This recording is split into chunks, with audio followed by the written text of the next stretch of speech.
Ceci est l'histoire de Méphistime, le dieu de la science arcanique, et de sa fille Solamène.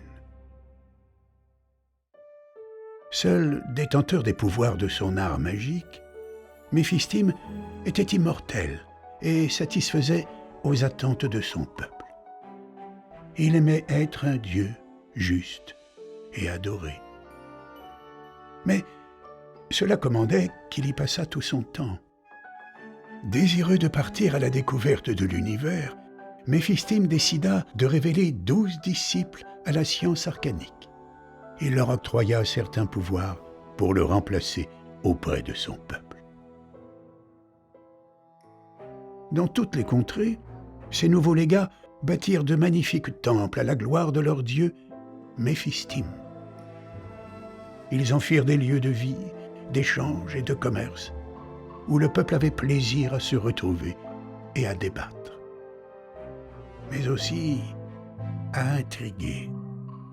Car pendant les longues absences de Méphistime, parti explorer de nouveaux territoires, les prêtres de la science arcanique prirent encore de l'ascendant sur la population et lui imposèrent leur volonté, quitte à en faire des esclaves.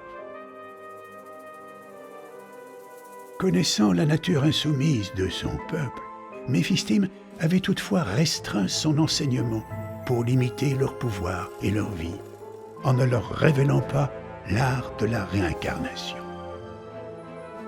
Méphistime devait donc régulièrement passer du temps à former de nouveaux prêtres pour remplacer ceux qui mouraient au fil du temps, ce qui limita sa liberté. Il eut alors l'idée de se créer un enfant, immortel comme lui, qu'il formerait pour lui confier l'administration des prêtres. Il conçut une fille, Solamène. Méphistime lui enseigna une grande partie de ses pouvoirs et en fit la grande prêtresse de son culte. Son projet réussit. Solamène fit merveille dans ce rôle et Méphistime put repartir explorer de nouveaux mondes, revenant à chaque fois plus puissant.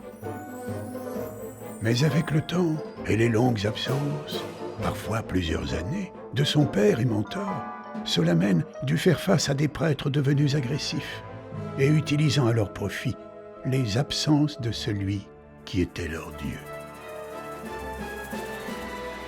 Épuisé par ces conflits et malgré ses tentatives auprès de Méphistime pour l'en informer, Solamène sombra dans l'amertume et le chagrin. Une infinie tristesse qui n'avait d'égal que le temps qu'il lui restait à vivre. Une éternité. Solamène trouva du réconfort auprès d'un jeune Caléen, Sanderganor, qu'elle fréquenta secrètement et qui la rendit heureuse. Malheureusement, Sanderganor trahit son amour. Effondrée, Solamène se jeta à elle-même un sort destructeur pour oublier ses pouvoirs magiques. Puis elle se donna la mort en se plantant une dague maudite en Anilis dans la tempe. Méphistime fut effondré lorsqu'il apprit, de retour d'un de ses longs voyages, la terrible nouvelle. Il ne put rien faire pour ramener sa fille qu'il pensait immortelle. Mais l'Istria de Solamène, sa mémoire, n'avait pas été détruite, et elle se réincarna dans le corps d'un jeune mortel.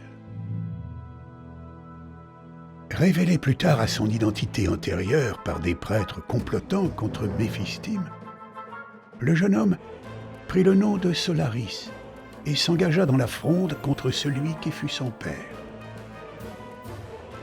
Il en devint le chef et, à l'aide de ses extraordinaires pouvoirs, s'opposa ouvertement à Méphistime. Leur affrontement fut tel qu'il en ébranla les autres dieux.